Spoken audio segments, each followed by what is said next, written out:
Hello అండి, welcome to my channel me Suma cooking.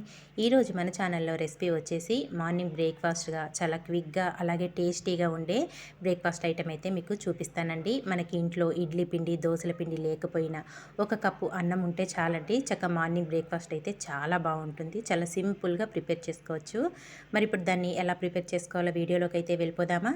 దానికోసం ఇక్కడ ఫస్ట్ ఒక మిక్సీ జార్ తీసుకొని దాంట్లోకి ఒక కప్పు వరకు ఉడికించుకున్న అన్నాన్ని వేసుకోవాలి. ఒకవేళ మనకి రాత్రి మిగిలిన అన్నం ఉన్నా ఆ అన్నంతోనైనా చేసుకోవచ్చు, లేకపోతే వేడివేడిగా వంట చేసుకొని రైస్ వండుకుంటాం కదా, అలా వండుకున్న అన్నంతోనైనా చేసుకోవచ్చండి. ఒక కప్పు వరకు రైస్ని మిక్సీ జార్లో వేసేసుకున్నాక ఒక కప్పు వరకు సుజీ రవ్వ వేసుకోవాలి. మనం ఉప్మా చేసుకుంటాం చూడండి, ఆ రవ్వని వేసుకోవాలి.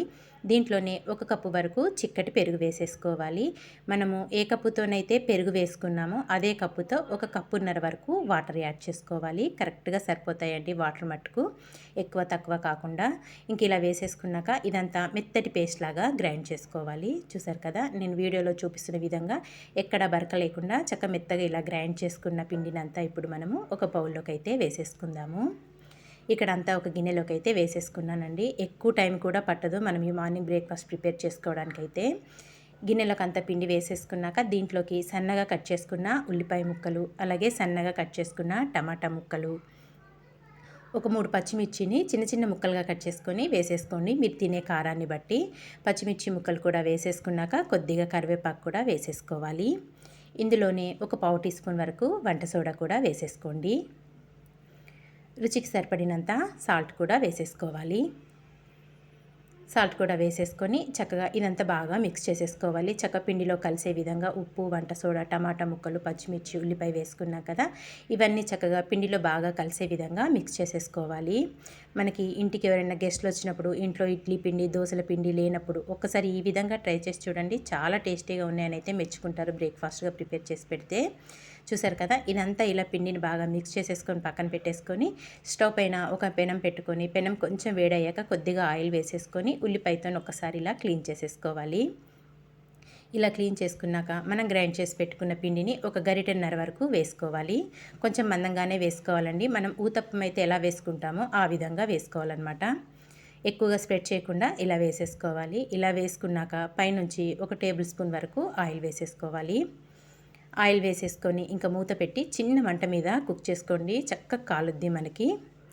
చిన్న మంట మీద ఒక 2 నిమిషాలైనా కుక్ చేసుకోవాలి. చక్క మనం వేసుకున్న అట్టయితే ఒక పక్క అయితే మంచి కలర్ అనేది వచ్చేసింది. స్లోగా దీన్ని రిటర్న్ చేసేసుకుందాము. చాలా ఫ్రీగా వచ్చేసిందండి, పెనానికి కూడా ఏమాత్రం అంటుకోదు మనం రైస్ వేసినా కానీ.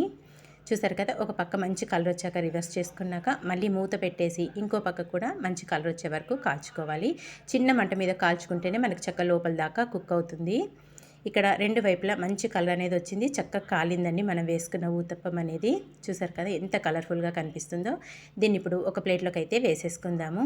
ఇలాగే మనం ప్రిపేర్ చేసి పెట్టుకున్న పిండితోని 1 బై 1 అయితే వేసేసుకోవాలండి. ఇక్కడ నేను వేసుకొని ఒక ప్లేట్లోకి అయితే సర్వ్ చేసేసుకుంటున్నాను. ఇంతే అండి, చాలా సింపుల్గా టేస్టీగా ఇడ్లీ పిండి దోశ పిండి లేకపోయినా కేవలం ఒక కప్పు అన్నంతో మార్నింగ్ బ్రేక్ఫాస్ట్ అయితే ప్రిపేర్ చేసుకున్నాం కదా. మరి మీకు నచ్చిందా? నచ్చితే మీరు కూడా తప్పకుండా ఈ విధంగా ట్రై చేయండి. ట్రై చేశాక మీకు ఎలా వచ్చిందో ఒక చిన్న కామెంట్ చేయడం మాత్రం మర్చిపోవద్దు. చూసారా ఎంత సాఫ్ట్గా వచ్చినాయో మనకి ఊతప్పాలు మట్టుకు చాలా బాగుంటాయండి. ఇంకా మీకు నచ్చిన చట్నీతో సర్వ్ చేసుకొని తినండి, సూపర్ టేస్టీగా ఉంటాయి. వీడియో నచ్చితే ప్లీజ్ లైక్ చేయండి, షేర్ చేయండి. మరిన్ని వీడియోల కోసం వెంటనే మన ఛానల్ని సబ్స్క్రైబ్ చేసుకోండి ఫ్రెండ్స్. వీడియో నచ్చితే మీ ఫ్రెండ్స్కి రిలేటివ్స్కి కూడా షేర్ చేసేయండి. థ్యాంక్ ఫర్ వాచింగ్ అండి. Bye bye.